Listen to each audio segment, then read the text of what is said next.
Bueno, buenos días nuevamente. Les pido que me confirmen si se puede ver la presentación. Bueno, en el día de hoy vamos a estar hablando de la protección radiológica en centrales nucleares. Para comenzar, la idea no es explicar simplemente qué es la radiación o cuáles son los elementos con los cuales podemos proteger a las personas de este tipo de radiaciones, sino que vamos a tratar de hablarlo desde un lugar más complejo donde intervienen diferentes factores. Cuando pensamos en una central nuclear, tenemos que tener en cuenta varias cosas al mismo tiempo. No solo la protección radiológica en estos lugares sirve para proteger a los operadores de la central nuclear, sino también para proteger a la población, para proteger al ambiente. Y también necesitamos poder garantizar que la instalación funcione de manera segura. Por eso la protección radiológica comienza desde el mismo diseño de la planta y abarca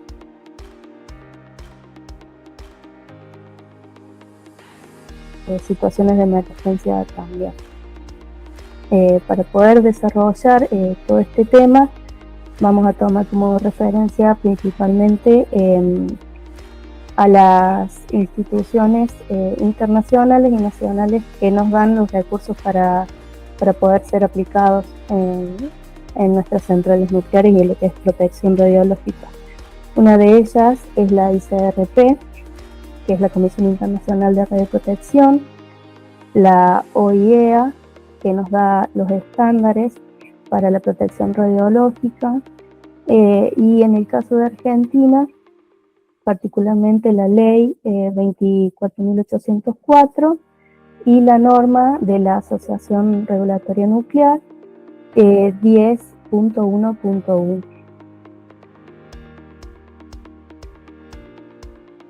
Bien, para comenzar hablando de la protección radiológica, lo vamos a definir como el conjunto de principios y medidas que están pensadas para proteger a los trabajadores, como dije recién, la población y el ambiente frente a los riesgos de las radiaciones ionizantes.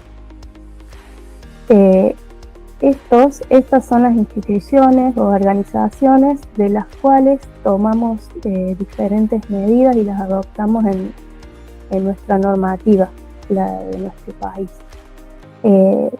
Por ejemplo, la UNSCEAR, que es una organización de las Naciones Unidas que trabaja y estudia las diferentes situaciones cercanas con la población, cercanas a donde ha ocurrido accidentes de índole nuclear, como Fukushima o bombas atómicas, y de ahí se han tomado diferentes medidas a través de la información que ella proporciona. Tenemos el ICRP, como mencioné recién, que desarrolla recomendaciones y principios muy importantes que se han adoptado en lo que es protección radiológica. Y la IAEA, que nos establece estándares de seguridad que nos sirven como referencia también a los estados y podemos incorporarlas a nuestros marcos regulatorios. Bien. La ICRP, hablando de esta institución, nos presenta 3 principios fundamentales cuando hablamos de protección radiológica. En nuestro país están incluidos en nuestra normativa. Uno es la justificación. Siempre cuando vamos a realizar una tarea, ya sea dentro de centrales nucleares o donde haya exposición radiológica, es necesario que nos preguntemos si dicha actividad es completamente necesaria realizar. ¿Por qué? Porque necesitamos saber si sus beneficios son superiores al daño que puede provocar la radiación ionizante.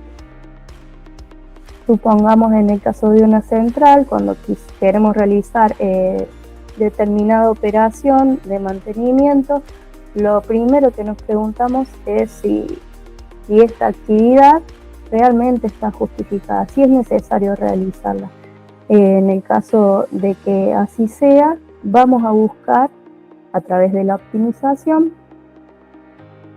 poder planificar esta tarea de manera que podamos evitar la exposición, ¿sí? La exposición debe ser tan baja como razonablemente podamos lograrla, teniendo en cuenta aspectos económicos y sociales de cada lugar.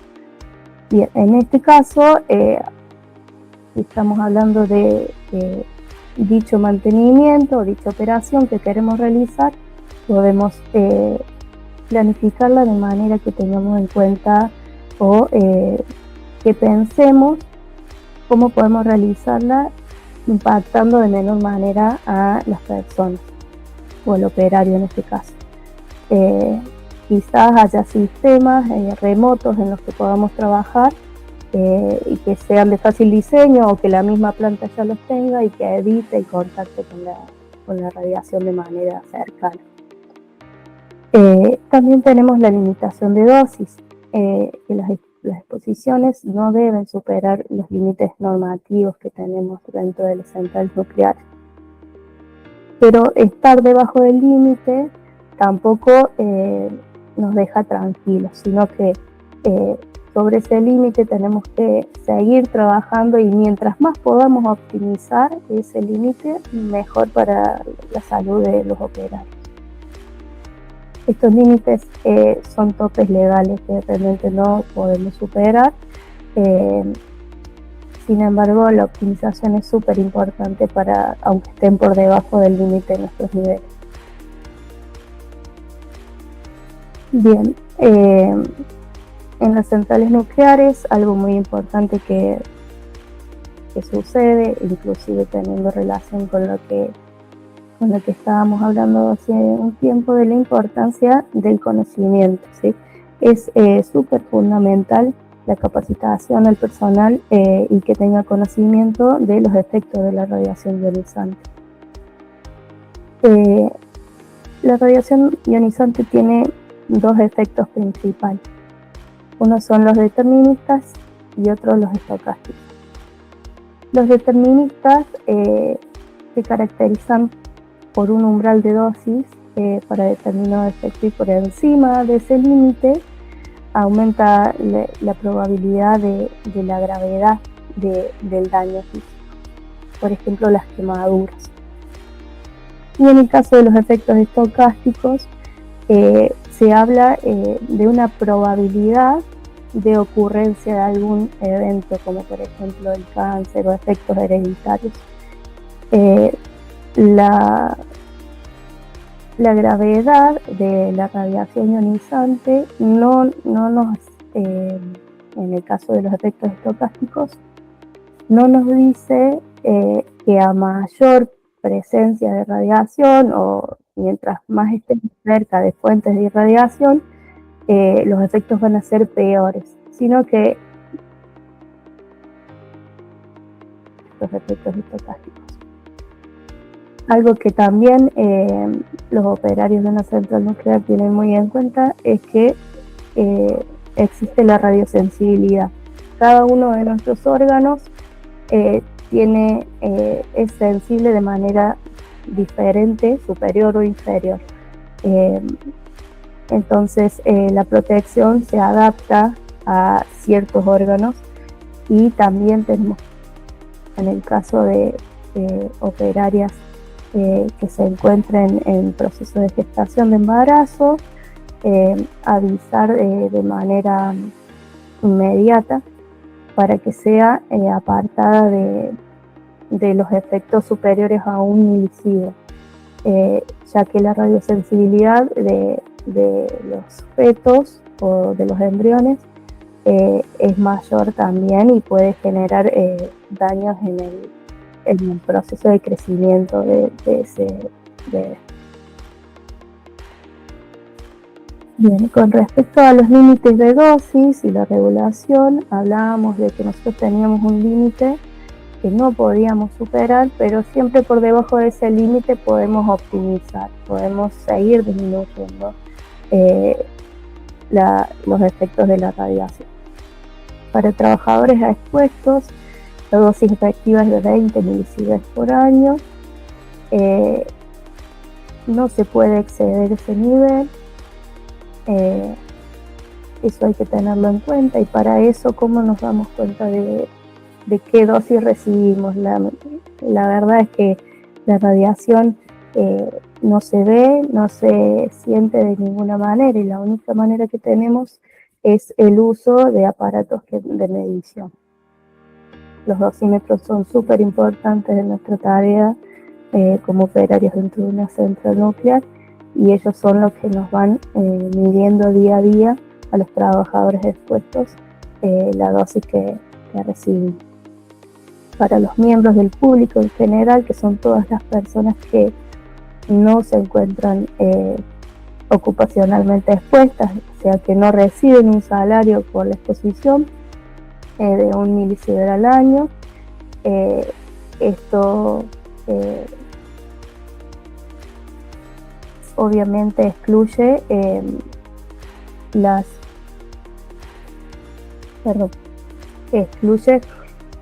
las exposiciones ya sea médicas y naturales, porque obviamente hay exposiciones médicas que generan algún tipo de radiación, o tenemos radiación natural también.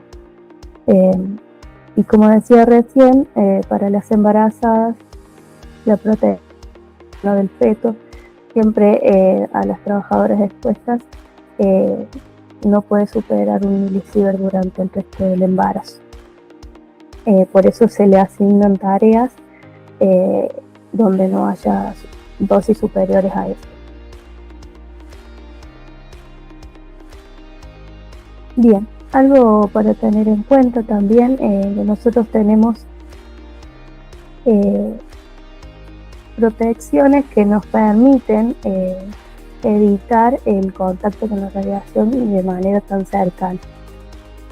Una es la reducción del tiempo, ¿sí? El estar en menor cantidad de tiempo expuestos a la radiación nos da un gran beneficio.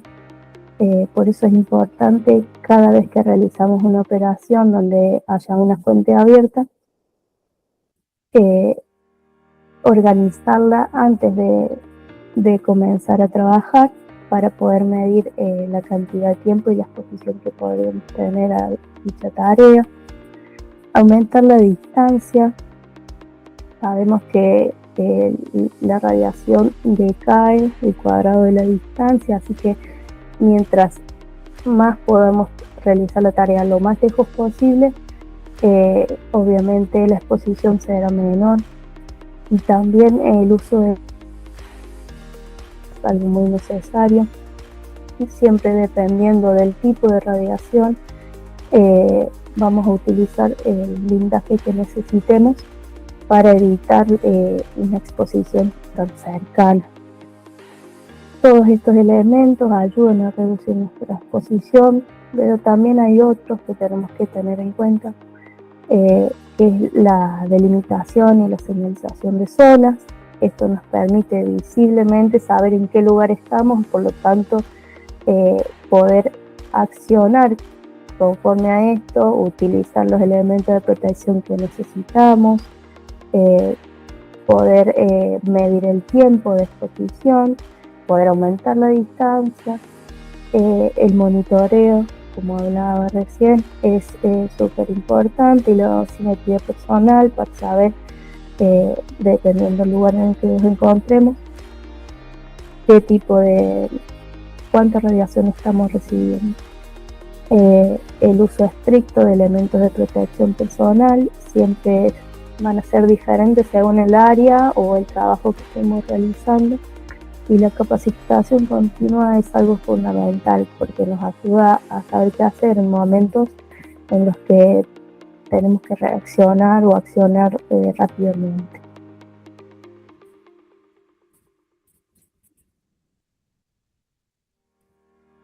Bien, recién hablábamos de elementos que nos sirven como barrera sobre la protección radiológica. Acá podemos ver en el dibujo los diferentes tipos de radiación, y qué elementos, qué blindajes frenan a cada una de ellas.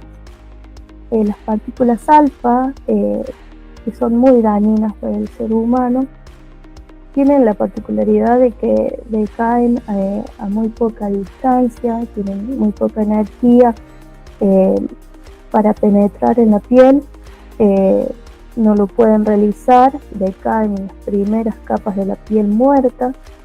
El problema de las partículas alfa es si llegan a ingresar, ya sea por inhalación o por boca, o por alguna cortadura, alguna herida en la piel. Como decaen a muy poca distancia, con un papel ya es suficiente para detener. En cambio, la radiación beta, que tiene poca energía, una de ellas encontradas en las centrales nucleares, por ejemplo, es el tritio. A ellas las puede detener el metal, láminas de metal. Tienen un poco más de energía, no pueden ingresar por piel, salvo que haya alguna herida. Generalmente, en el caso del tritio, si está de manera que aparece en el ambiente, se puede incorporar a nuestro cuerpo por contaminación interna a través de la inhalación. Actúa muy parecida, se convierte en agua tritiada dentro de nuestro organismo porque se une a las partículas de agua y se elimina en un tiempo de 10 días aproximadamente. Los rayos X pueden ser detenidos por el plomo, y los rayos gamma y los neutrones a través del agua y del hormigón. Estos elementos que mencioné, el metal, el plomo, el hormigón y el agua, son blindajes que podemos ver en muchos de los sectores de las centrales nucleares. En el caso, por ejemplo, de las piletas de enfriamiento, están construidas de hormigón y de acero, tienen de muy alto espesor el hormigón, entre 1 y 2 metros. Es un muy buen blindaje para los elementos combustibles gastados. Una vez que ya cumplieron su ciclo de producción de energía, son retirados y almacenados en las piletas. Este blindaje de agua, por un lado, nos permite ver cuando se manipula de manera con maquinaria, obviamente, se manipulan los elementos combustibles y son depositados en las piletas de agua para que disminuyan su temperatura. En ese lugar van a permanecer aproximadamente 6 años y después van a ser retirados y almacenados en seco en silos también con hormigón y obviamente todo el tiempo monitoreados.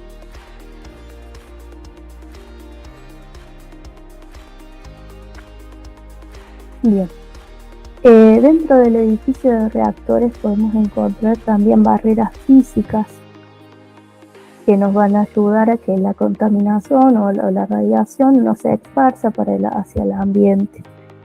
La primera va a ser las pastillas de combustible. Nosotros usamos, en el caso de Argentina, el dióxido de uranio, que es un polvo que se convierte en pastillas de combustible. Estas pastillas cerámicas hace que se inmovilice el polvo del producto de fisión. Y se encuentra dentro de vainas de Zircaloy, que son la primer barrera metálica que contiene el elemento combustible.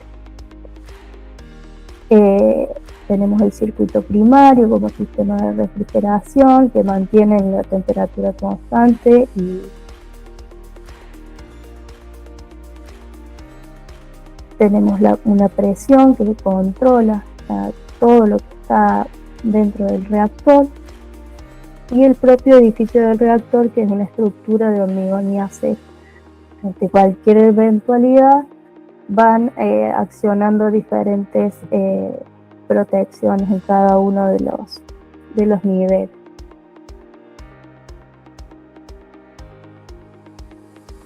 Bien, todos los elementos que hablábamos recién, el agua, el acero, el plomo, se utilizan en diferentes sectores de una planta. Como mencionaba recién, en las piletas de combustible están hechas de acero, que les decía recién, y hormigón, donde se depositan los residuos en seco, también de hormigón. Todo lo que son generadores de vapor y tuberías primarias están hechas también metálicamente de acero. Y el propio edificio del reactor, que es de hormigón y está preparado y diseñado para evitar accidentes, ya sea terremotos o otros accidentes que puedan ser generados por el hombre.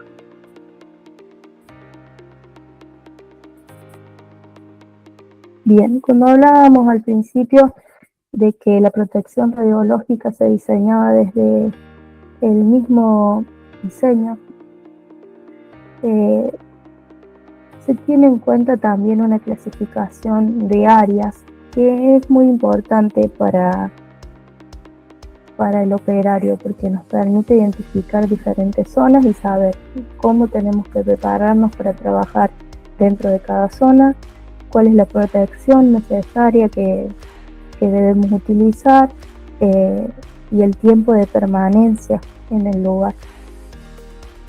Hay varios tipos de clasificaciones. Podemos dividirlos en zona controlada y zona supervisada, que son por ahí las más comunes dentro del sector. Cuando hablamos de zona controlada, siempre pensamos, por ejemplo, en el edificio del reactor, pensamos en donde se encuentran las piletas de combustible gastado y todos los sectores que tienen que ver con la producción. En el caso que les presento ahora, es una clasificación por colores.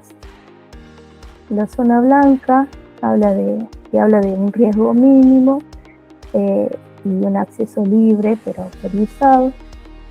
Podemos pensar en el ingreso de la planta. Cuando ingresamos a nuclear, toda la primera zona o las zonas de visitas donde pueden pasar el público en general, tienen un riesgo mínimo, no necesitan ningún tipo de protección o de elementos de protección personal para poder estar en esas zonas.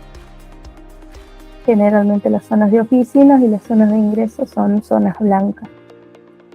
En el caso de la zona verde, que tiene un bajo riesgo, tiene un acceso controlado a ese lugar, no puede ingresar ya cualquier persona, es donde se encuentran operando los trabajadores. Los elementos de protección personal son básicos y no tienen que ver tanto con la protección radiológica, sino con la protección de accidentes en cuanto a la higiene y la seguridad. En esta zona verde se puede trabajar con tranquilidad las 2000 horas anuales y vamos ingresando de la zona verde a la zona amarilla, donde se encuentra ya un riesgo moderado. También hay un control de acceso por tarjetas o biométricas, dependiendo de la central que estemos hablando, y se necesita una protección específica. La zona amarilla ya linda con la parte del reactor nuclear, y aquí se dan todas las operaciones de mantenimiento, por ejemplo, de la parte del reactor. Entonces acá sí estamos expuestos a contaminación o a irradiación y tenemos que utilizar los elementos de protección personal específicos para cada tarea que se vaya a realizar. Para poder trabajar en este lugar también se piensa con antelación cómo realizar cada una de las tareas, y si es necesario debido al riesgo, también se pueden practicar con anterioridad cada tarea específica en un simulador para poder después realizarla. Tenemos que tener en cuenta también el cuidado de las herramientas que vayamos a utilizar, que cuando estén en contacto con superficies que pueden tener contaminación, también se pueden contaminar por eso llevamos las herramientas quizás en bolsas para poder desecharlas y evitar que tengan contacto con la radiación. Este lugar es muy estricto su seguridad. Para ingresar vamos a hacer una medición de cuerpo y a la salida también. En el caso de que haya algún tipo de contaminación, que se encuentre en algún operario, se van a realizar diferentes tareas de limpieza o de higiene para poder eliminar la contaminación. La idea es que de acá no salga hacia el exterior, hacia la zona verde o la zona blanca, ningún tipo de partícula contaminante. Entonces, como ingresamos limpios, tenemos que salir de la misma manera, y para eso existen diferentes tipos de controles y procedimientos para que funcione de esta manera. En la zona roja, el riesgo es máximo, solo el personal autorizado y con el equipo completo puede entrar. Es la zona donde está el propio reactor. Y solamente se ingresa cuando son tareas estrictamente necesarias de realizar. No está entrando todo el tiempo personal a ese lugar. Obviamente las tareas son planificadas con anterioridad, el tiempo de exposición en ese lugar son muy cortos porque es muy alta la radiactividad.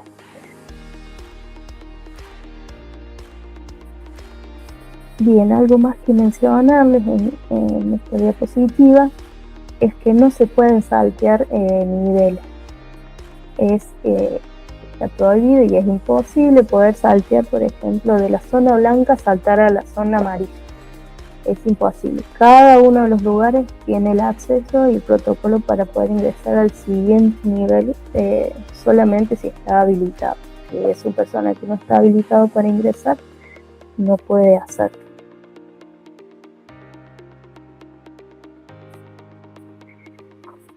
Bien. Otra cosa importante para entender sobre la protección radiológica es que también se tiene en cuenta el aire que circula en cada una de las áreas. En este caso tenemos un diagrama que nos va a mostrar la dirección de la circulación del aire. Siempre el aire va a circular desde el sector o de la zona blanca hacia la zona roja. Nunca al revés, porque estaríamos enviando contaminantes que se encuentran en el aire hacia los sectores que están libres de contaminantes. Entonces, de las áreas administrativas, ya sean vestuarios, sean pasillos, la circulación del aire se va acercando hacia la zona verde, hacia la zona amarilla, hacia la zona roja. Desde allí, de la zona roja, para salir a la superficie, tampoco es liberado de manera sin ninguna restricción, sin ninguna protección, porque estaríamos contaminando el aire del ambiente. Por eso se utilizan, por un lado, extractores, filtros de partículas EPA que retienen las partículas radiactivas que están en suspensión en el aire. Luego pasan por filtros de carbón activado que retienen los gases y los vapores radiactivos, y por último un filtro EPA absoluto que filtra finalmente todo el aire y lo descarga al exterior sin ningún tipo de contaminación. También tener en cuenta que la presión va disminuyendo a medida que nos vamos acercando a la zona roja. Queda todo cerrado de una manera hermética porque las presiones cada vez son más negativas. Y bueno, como les comenté recién, siempre pensando que el riesgo o las partículas que pueden estar suspendidas en el aire no sean liberadas ni a las zonas limpias ni al exterior. Bueno, hace unas diapositivas atrás hablábamos de la dosimetría personal. Esto es muy importante y nos permite detectar la exposición externa, ¿sí? No podemos detectar lo que ingresa a nuestro organismo, pero sí cualquier tipo de contaminación que haya en el ambiente. Cuando existe la posibilidad de incorporación de material radioactivo, lo que necesitamos es un programa de monitoreo y contaminación. Y cuando corresponde, si se trata de incorporación, vamos a hacer otros tipos de estudios para poder identificar cuál es la partícula que ingresó a nuestro organismo y cómo podemos eliminarla dependiendo de cuál es. Esto ya lo hablamos también hace unos minutos, la gestión de contaminación, qué es lo que hace un operario en el caso de que haya realizado una tarea en la que haya estado expuesto a contaminación, y cuando se mide aparece que tiene contaminada alguna parte de su cuerpo. Bien, lo primero que va a suceder es que en algún pórtico o a través de algún equipo se detecta la contaminación. Lo primero que vamos a realizar es retirar los elementos de protección personal hacia afuera para que no tengan contacto con la piel.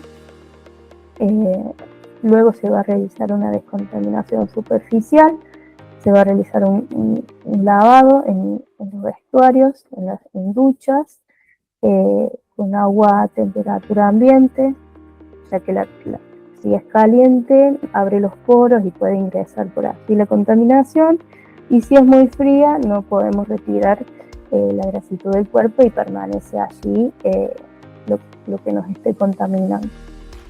Una vez realizada la ducha, salvo que sea una situación extrema donde la contaminación es muy alta o es una partícula que genera mucho daño, se realiza inclusive con la misma ropa, con la misma protección personal, se realiza la limpieza. Si no, nos duchamos y volvemos a realizar el monitoreo. Y la contaminación desapareció, salimos hacia la zona verde sin ningún problema. Luego se va a realizar obviamente un seguimiento médico y se realizan por protocolo seguimientos médicos aunque no hayamos tenido ningún tipo de contaminación, para revisar si en algún momento podemos ingerir alguna partícula radiactiva. Estos estudios se hacen a través de estudios in vivo o in vitro. En el caso de los estudios in vivo, ingresamos a un contador que muestra si alguna partícula ingresó por nuestra piel, y si no, a través de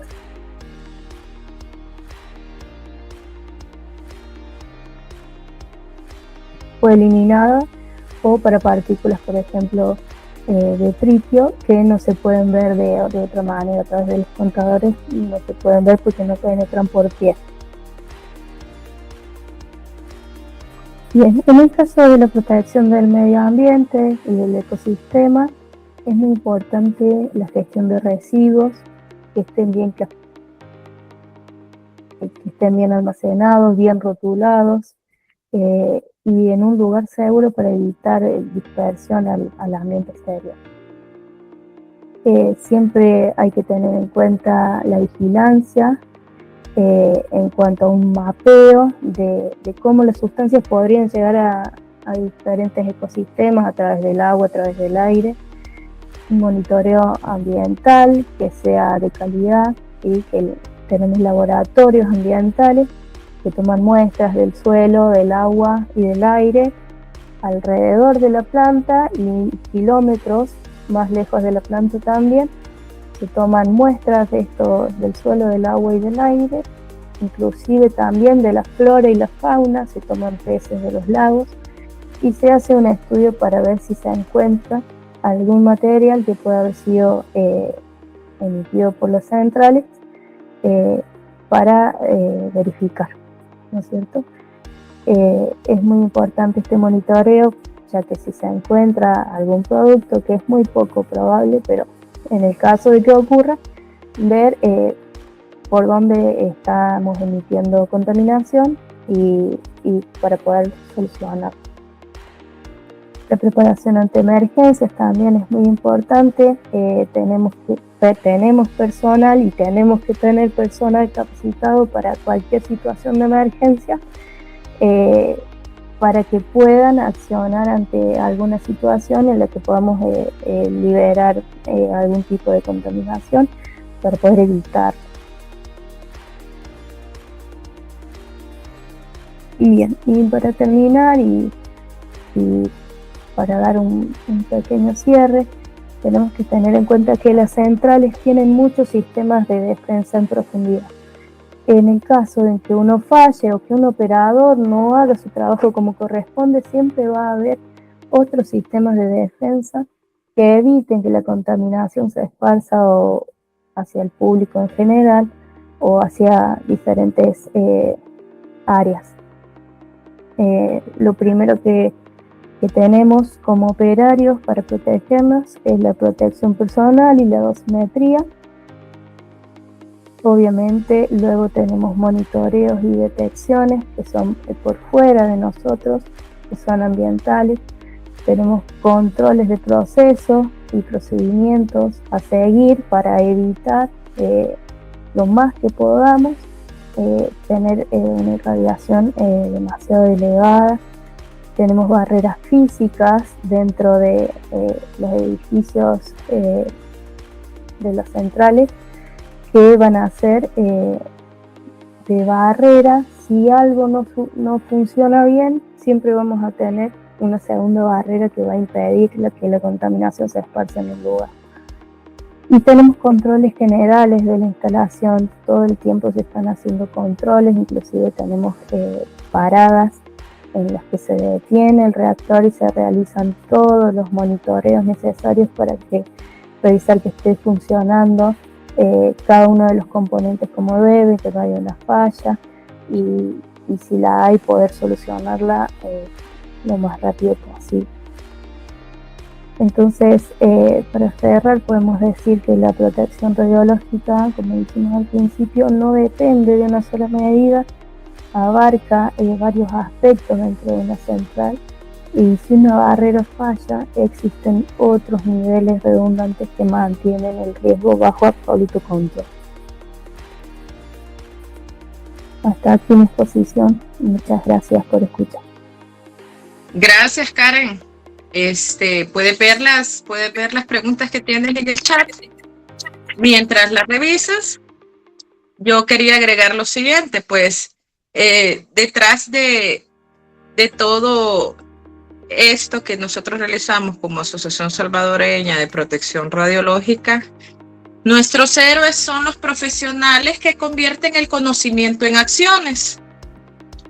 El tecnólogo que optimiza un procedimiento, como en este caso nos acaba de comentar la TCU Karen, el médico que justifica adecuadamente una exposición, el físico médico que identifica un riesgo antes de que ocurra un incidente, el ingeniero que desarrolla una aplicación industrial manteniendo los más altos estándares de seguridad, el investigador que genera evidencia para mejorar nuestras prácticas, el docente que forma una nueva generación de profesionales, el estudiante que comprende que un trabajador con radiaciones significa asumir una responsabilidad con la sociedad. Nuestro adversario no es una persona. Nuestro verdadero adversario es la falta de conocimiento, la desinformación y la falta de cultura de seguridad que se mantiene insuficiente. Entonces, ¿cuál sería nuestra herramienta para enfrentar?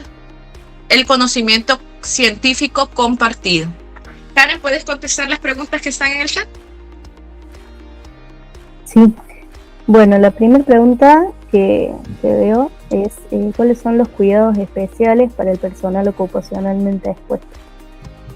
Bueno, uno de los cuidados especiales es la capacitación, realmente el saber a qué estamos expuestos y poder comprender cómo funciona, cómo ingresa nuestro organismo, qué pasa, qué tipo de elemento ingresa y qué efectos produce, o cómo podemos evitar que eso suceda, es súper importante.